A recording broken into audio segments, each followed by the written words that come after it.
Yeah, give her a warm welcome. She's pretty cute. How does she know to come? Hi, Mummy. Thank you for The joining train me. him that way. Now, Moana is a long-nosed fur seal, and that puts her into a family group of seal called She the said her Otarian name. family, or more simply the eared seal. They get this name because they've got small external ear flaps on the sides of their heads. Can I have a show of hands if you can see Moana's ears? Alright, you guys have got pretty good eyesight. For those that can't, they're rolled up really tightly just here behind her eyes. Good. Now they're rolled up nice and tight so that no water gets in them as Moana is travelling through the water. Now being an eared seal, Moana also has very impressive front flippers, that she can use to propel herself through the water when she swims. She's also got a very cute set of rear flippers which she can use to steer and stop. You're going to show everyone. Thank you. How does she know Now, to do that? all of Moana's flippers are Magic. really flexible. What? And that's because they actually share a similar bone structure to our own hands. So in Moana's flippers, she's got 5 fingers, knuckles, and joints. Thank you, Mo. Now, this flipper structure makes her really agile through the water. The best way to see those flippers is to see them in action though. So Mo, let's have a look. How do you train her to do it? How does she know what to do? Oh, beautiful demonstration, Moana. Now, How does she know how to do it? You have to ask her. Now that is a natural behaviour known as bowing or porpoising. It's a really energy efficient way for the seals to travel because they don't need to stop to breathe the air. Each time Moana exits the water, she can breathe in or breathe out and then continue on her way. Now not only is she easily able to propel herself through the water, but she's also really easily able to propel herself up onto the land, just like this. Now that would be really handy if Moana was trying to escape a predator like a shark or an orca. She can simply jump up onto the safety of the land and escape those predators. Now not only is she really impressive through the water, but Moana is also really impressive on land. Eared seals have a rotating hip joint, and that enables them to walk, run and climb. In fact, that hip joint is so strong that Moana can even use it to stand up. You're going to show everyone if you see that. Would you like to show them your hip joint this time instead? Can we see that? How does she know? Yeah.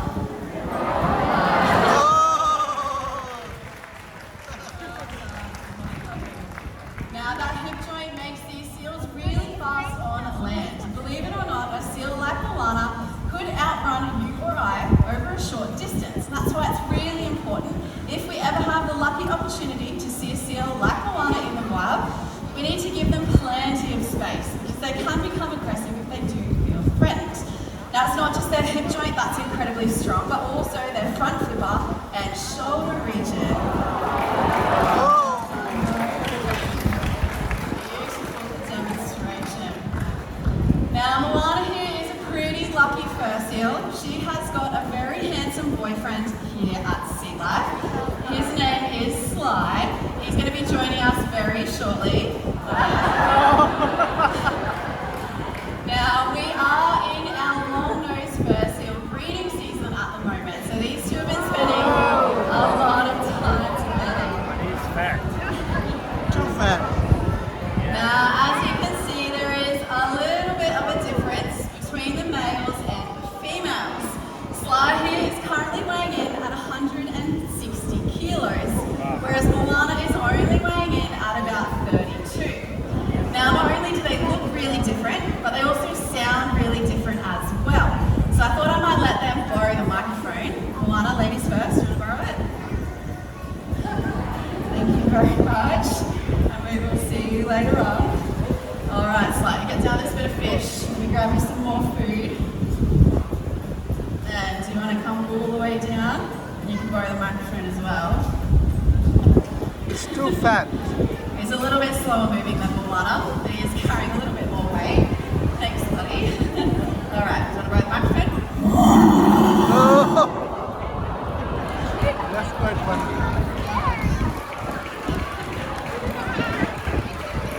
Now, despite Sly's large size, he is also still incredibly strong in that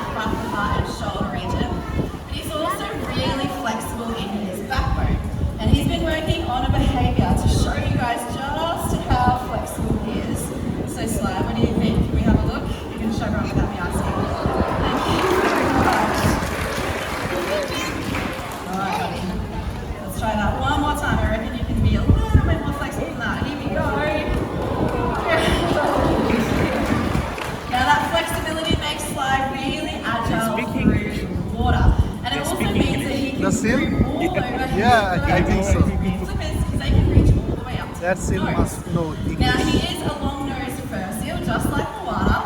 So hands up if you can see Sly's fur coat.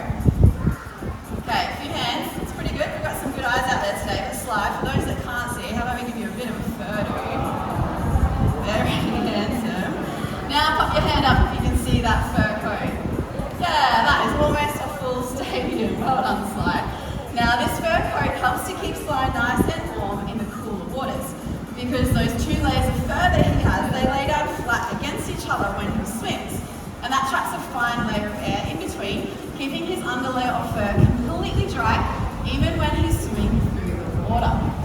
Now because he's covered in so much fur, Sly can't sweat like we do when he needs to cool down. So he relies on his big furless flippers, yeah, those ones there, to help cool himself down instead. What he can do is jump into the water on a hot day, just like today.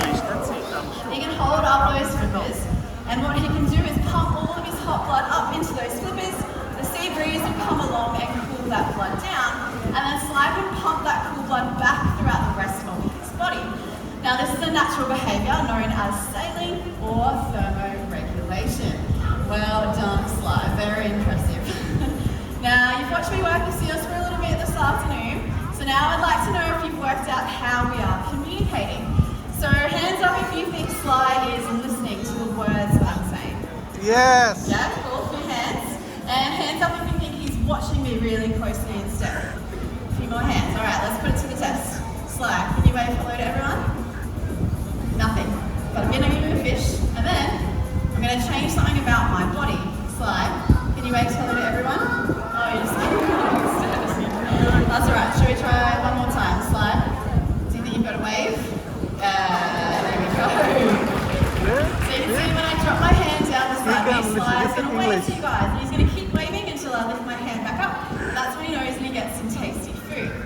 Now, there's different positions I can stand on the rockwork that also communicate different things to Sly. For example, if I move over this way and touch this rock, Sly's going to come on over and join me on this side of the rockwork. Now, Sly has been in human care for almost 20 years. He was rescued after coming into some trouble with some cookie cutter sharks, and it took him a really long time to recover. But after so much time in human care, Sly has learned so many different behaviours, the most important of which are the ones that allow us as marine animal specialists to take care of him. For example, Sly gets a daily physical exam each and every day. I can ask him into different positions and check out his entire body. The first of which is his mouth, which might sound like a pretty scary place to check, but we have got a very trusting relationship, and thanks to the power of positive reinforcement, which of course is fish, Sly can open up nice and wide, thank you, and then I can check his teeth, tickle his tongue, smell his breath, okay, which is nice and fishy, and that tells me that Sly is incredibly healthy.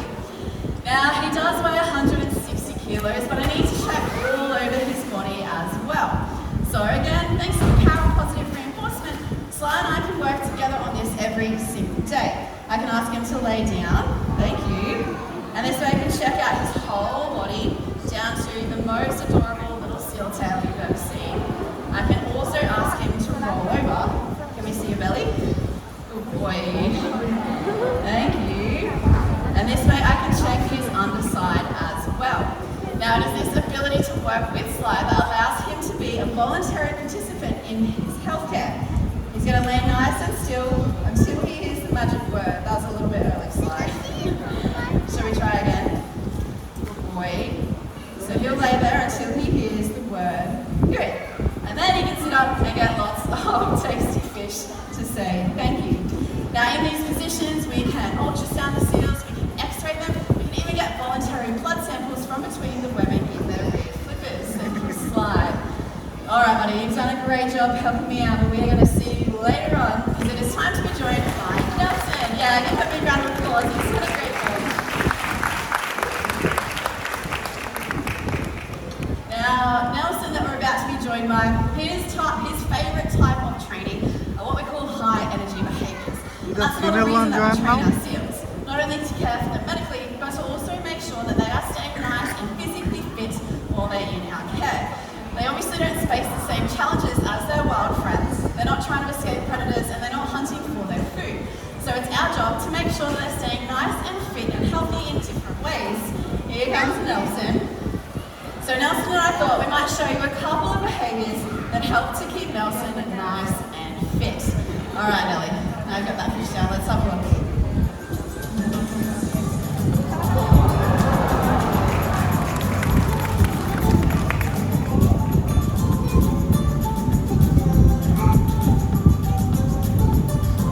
He looks front to back. Suddenly.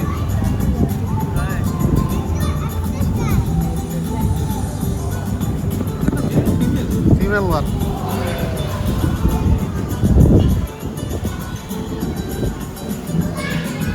Alright, we're going to try a different behaviour because that one wasn't super impressive. What he's supposed to do is show you how agile he is, but apparently Nelson's forgotten how to do that today. Is everything alright? He would like to show you a different behaviour instead. So Nelson, do you want to head all the way up to your top rock? Thank you. Oh, a bit of a stretch. Alright Ellie, let's have a look. That's also not what you're after. You alright? No, that's okay. He's having a bit of an off day today, but that is alright. Nelson is probably one of our most enthusiastic seals. So he tries to put his absolute all into everything that he does. Alright Nelly, well how about we talk about something different? Now these seals are incredibly agile, which Nelson was going to demonstrate, and that is how they escape their natural predators of sharks and orcas. Unfortunately for the seals though, it is not just their natural predators that they are threatened by. It's the ever-increasing amount of unnatural and human-related threats in their environment instead. Now these come in the forms of fishing impacts in their territory and also marine pollution. Now I'm sure you guys are all aware there's a lot of rubbish in our oceans, and I appreciate that we hear a lot about it.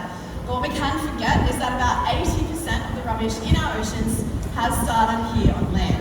Now every time that it rains and storms like it has been this last week, any rubbish that's on the ground washes down through stormwater drains and they flow out into our rivers and our oceans.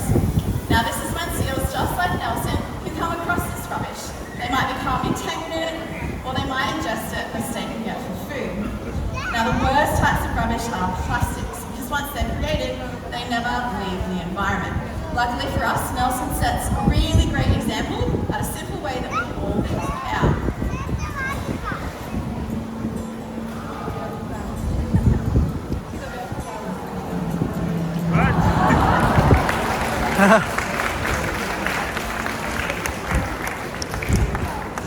Now, I am pretty confident if we can teach a seal like Nelson how to pop some rubbish in the bin, then we should all be able to do the same. So let's make sure we are working together every single day to not only protect our beautiful seals like Nelson here, but our beautiful oceans for those that need it most. Now, it has been an absolute pleasure introducing you to some of our beautiful seals. On behalf of